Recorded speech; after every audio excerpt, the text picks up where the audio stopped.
As the party descends deeper into the ancient catacombs, the air grows colder and an unsettling silence envelops them. The flickering torchlight casts eerie shadows on the crumbling stone walls adorned with faded, ominous glyphs. A palpable sense of dread fills the air, thickening with each step you take. At last, you reach the vast, dimly lit chamber, its high ceilings lost in darkness.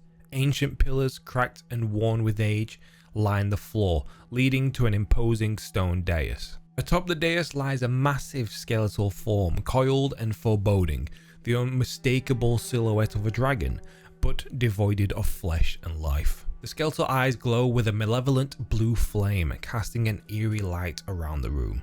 As the party steps further into the chamber, the creature's eyes snap open, and an aura of overwhelming dread washes over them, freezing them in place. A voice, ancient and echoing, with a chorus of tormented souls fill their minds. Who dares to disturb my eternal rest?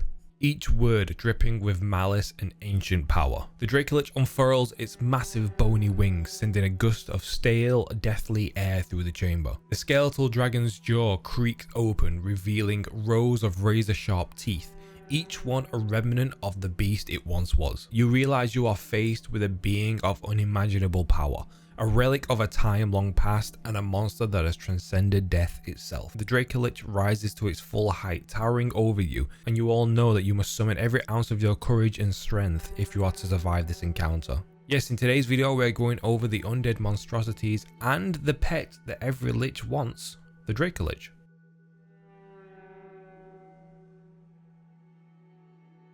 Hello and welcome to Dungeon Deep Dive, where we talk about all things D&D monsters, from monsters and their lore to their publication history, where they originated, and how we can use them in your D&D games. So in today's video we are continuing our dive into the lore of the dragons in D&D with the Dracolich. Dracolich are dragons who wish to transcend death and bind their souls to a phylactery.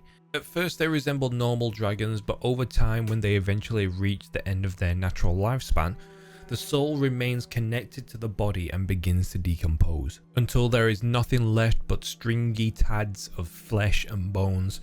Even though when they are fully skeletal they may look fragile, but they are in fact extremely powerful and frightening creatures. The most common types of dragons to become Dracoliches are that of the evil chromatic variety, e.g. the black, blue, green, white and red. But there are other cases where the more non-evil, more neutral dragon can turn to lichdom for some reason or another. The way a Dracolich is created is from the evil dragons using powerful necromantic magics. It involves the dragon dying and then taking over its own corpse. It also gains a vessel called a phylactery or a soul jar, in which its spirit is stored.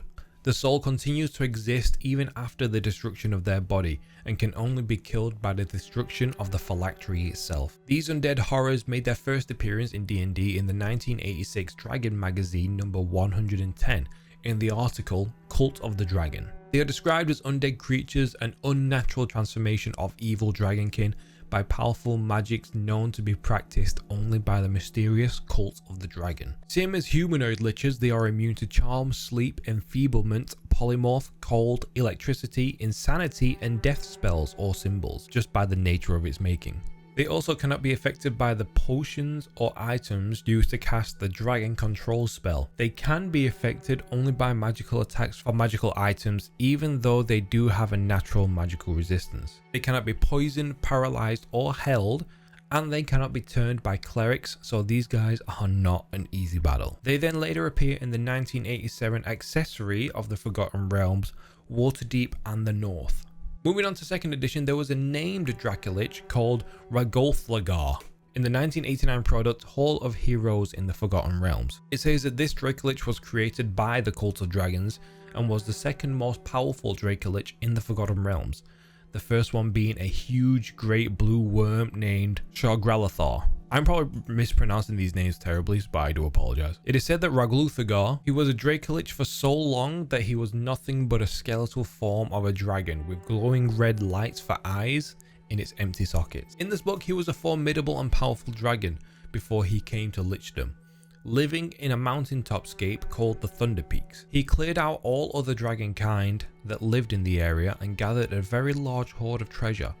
He began to become worried about the humans that began to spread through the land around his mountain home. They were using magics that were more powerful than he could ever have the ability to use, and he became worried and never left his lair, letting other dragonkin back into the area. That is until the cult of dragon approached him with an offer of eternal life, eternal strength, and immunity to many powerful magics, which he readily agreed, as well as offering to increase his already bountiful hoard of treasure. There's some great info here on the story of a Dracolich in this book, so I would highly recommend you check it out. We then get a creature stat block in the 1989 Monstrous Compendium Forgotten Realms Appendix. The creation lore of a Dracolich is the same as the previous book, but in this book we get text that says that it still has the senses of the form it was in before it became a lich. It can detect invisible objects and creatures that are invisible within 10 feet of the dragon per age category of the dragon. So the older the dragon, the bigger the range. We also get a detailed explanation on how a Dracolich is created. It says that a participating evil dragon and a powerful mage begins the ritual to turn the dragon into a lich. They need an item that is immune to decay, usually a gemstone to hold the life force of the dragon. The item would then be set into the hilt of a sword or another weapon. The dragon is then prepared by the casting of the ancient item spell upon the chosen item, and speaking the name of the said dragon. There is a chance that the item could resist the spell, and if this happens, then the wizard would have to create a new item. After this step, a special potion is then created for the dragon to drink. The composition of the potion depends on the age of the dragon and the type. Some of these components are a potion of dragon control, a potion of invulnerability, and the blood of a vampire. There is then a D100 table to look at when the dragon consumes the potion. From a 1 to 10 there is no effect, from 11 to 40 no effect and the dragon takes 2d12 points of damage, 41 to 50 no effect and the dragon dies and only a wish spell could bring the dragon back, and from 51 to 100 the potion works as it's supposed to, and once it works the dragon's spirit is then transferred into the item. It then needs to be within 90 feet of any reptilian body that has died within 30 days. The wizard helping in the ritual then needs to cast the magic jar spell on the phylactery while speaking the name of the dragon, and then touch the corpse that has to then fail a saving throw for the spirit to possess the body. When the spirit is accepted, if it is the dragon's original body, it instantly becomes a Dracolich, but will take 7 days for it to regain the ability to speak and to use its breath weapon. If the corpse is not its original body, it then becomes a proto-Dracolich. It has the memory and mind of the original form and can neither speak nor cast spells, cannot use its breath weapon, cause fear, and has the strength, movement and AC of the chosen corpse. And finally, to go full Dracolich, the proto-Dracolich must consume at least 10% of the original body and then transform within the next 7 days. A fully grown Dracolich does not need food to survive, but will only eat when it must refuel its breath weapon. They prefer the food that they ate in their previous form. The Dracolich then appears in the 1993 Forgotten Realms campaign setting, where we get even more details on the Dracolich and how one is created, as well as some more lore on the phylactery. The same stats and info are then written up in the 1993 second edition Monster Manual, and then in the 1998 Forgotten Realms product, Cult of the Dragon. Now moving on to 3rd edition, we get a ton of information on Dracoliches and the Cult of the Dragons in the Forgotten Realm campaign setting for this edition. We get info on a bunch of well-known Dracoliches in D&D lore, ones such as Anabraxis, the Black Talon, which is, some would say, the pseudo-authority leader of the Cult of the Dragon. We also get a ton of information on the Cult of Dragons and how they function in the world, as well as a stat block for a fettered Dracolich. A fettered Dracolich is still a powerful Dracolich, but instead of having free will and its own mind, these are instead bound to the spellcaster that did the ritual and is bound to servitude to that person who is in possession of the phylactery. The only way that the Dracolich can break this bond is if it is somehow gains possession of its own phylactery. It then regains its own mind and can again speak in common and again have free will. The fettered Dracolich in combat is known to be unpredictable and extremely destructive, and there is not much thought and tactics put into their actions. But again, if it gains the possession of its phylactery, then it will become a more calculated and even more destructive foe, and likely to take revenge on the cultists that trapped it into lichdom against its will. Now on to 3.5, we get a Dracolich in the 2003 Draconomicon, the Book of the Dragons, where we get a template for a Dracolich using the stats of an ancient blue dragon to give you an idea of how terrifying these creatures are. They get a lot more bells and whistles in this edition, like they deal an additional 1d6 cold damage on any hit, and a paralyzing effect that may happen on a successful attack. They also get a paralyzing gaze that can make any player who fails a DC 24 fortitude save freeze with fear. They get the ability to use the necromantic spell Control Undead once every 3 days, and again cannot be affected by a list of mind affecting effect potions, magical sleep effects, paralysis, stunning, disease, death effects, and any effect that requires a fortitude save, unless it also works on objects or is harmless. We then get another Dracolich in the 2006 Dragon Magazine number 344 in the article Ecology of the Dracolich. We get an even deeper lore dump, as well as some more named Dracoliches known in the D&D universe, such as Simfeaster, which is a black dragon Dracolich that lives in an abandoned cathedral on the edge of a cliffside, overlooking the ruins of a city that it destroyed. It also states that this Dracolich has an alliance with Lolth, the Spider Queen, which I find a super interesting concept. Another named Dracolich is Arglorosa, which is a shadow Dracolich that lives in the lost dwarven city of Thunderhome, a city that she previously destroyed. In 4th edition we get them in the 2008 Monster Manual, as well as 2 editioned variants, the Blackfire Dracolich and the Ruin-Scribed Dracolich. The Blackfire is not that different from a standard Lich, except it has a Blackfire attack that deals necrotic damage and then fire damage, as well as its breath weapon. Then the Ruin-Scribed is the same as a Blackfire, except it uses a Ruin-Scribe ability that can redirect an attack made on it to another creature within 5 feet of it. We then get Dracoliches in the 4th edition 2008 Draconomicon Chromatic Dragons. In this book we get a Bone Mongrel Dracolich, Stoneborn Dracolich, Ice Wrought Dracolich, and the Dream Breath Dracolich, which I feel like is going to be one of my favorites. The Bone Mongrel is actually an amalgamation of several dead dragons to form an animated form of a dragon. This skeletal dragon is about the size of a large horse, with a malevolent light burning in its eye sockets. All of the bones that make this creature do not match, and they look like a malformed dragon. When it comes to the phylactery of the Bone Mongrel, it is actually a random bone that is part of the mongrel's body.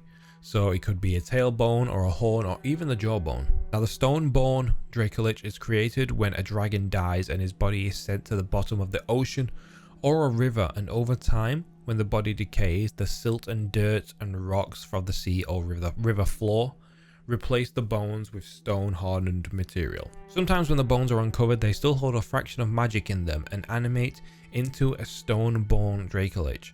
Or a sorcerer could inscribe the bones with necromantic power to raise the dragon into a Stoneborn. They are skeletal creatures composed of petrified bone. Part of it are still partially imprisoned in rock, yet it moves, albeit stiffly.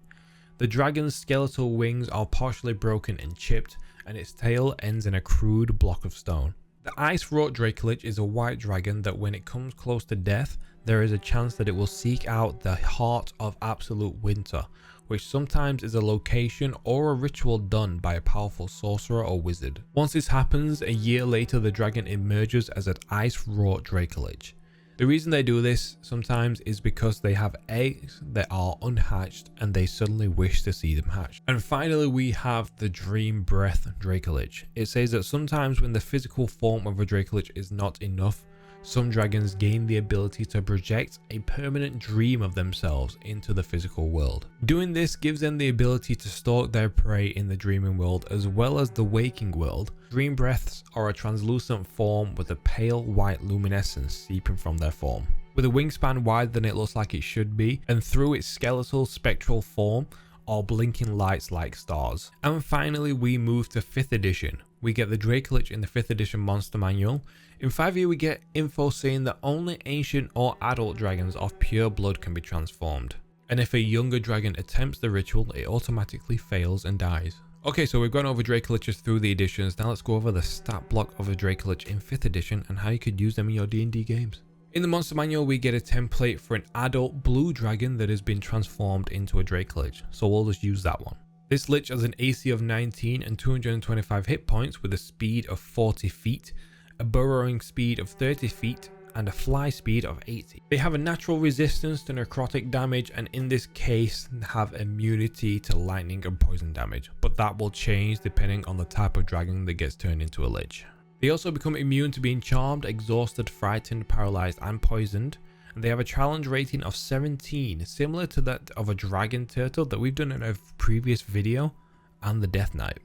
And with them being legendary creatures, they have legendary resistances that they can use 3 times a day and have a natural resistance to magic that gives them advantage on saving throws against spells and other magical effects.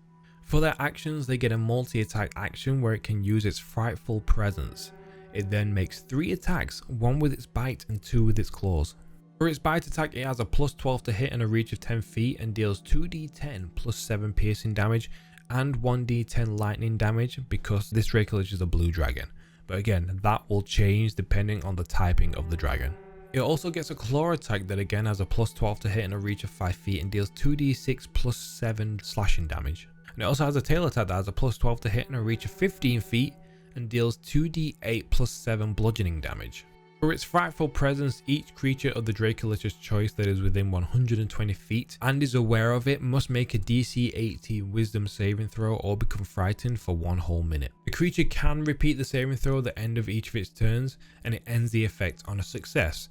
And if the creature succeeds on the saving throw, the effect ends and it is immune to frightful presence for the next 24 hours. And then finally we get the breath weapon attack depending on what the typing of the dragon is. So for this one it would be a lightning breath attack. The Dracolich exhales lightning in a 90-foot line that is 5 foot wide.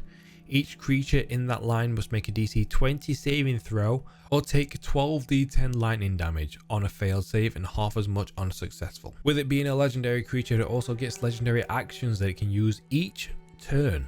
For 1 action point it can make a free perception check. For another single action it can make a tail attack, and for 2 action points it can make a wing attack, where every creature within 10 feet makes a DC 21 dex save, or take 2d6 plus 7 bludgeoning damage and is knocked prone, and it also gets to fly half of its flying speed. Dracoliches are some real fun near endgame enemies that you could throw towards your players that are heading into the endgame of a campaign. You could have a Dracolich be a guardian of a powerful lich or wizard trying to attempt lichdom that the party has been hunting down for months, or maybe the party are in the center of a final war against an undead army and the leader of the army is riding a Dracolich into the battlefield and your party are tasked with cutting the head off the leader. That is all I have for you guys on the Dracolich today. Thank you all for watching. I hope you found this video helpful, and if there's anything that I've missed, I would love to hear about it in the comments below. What monster do you think I should cover next? Let me know in the comments below and I will add that comment at the end of said video. You can find links to all my socials down below to keep up to date. Thank you all for watching and I'll see you all in the next one.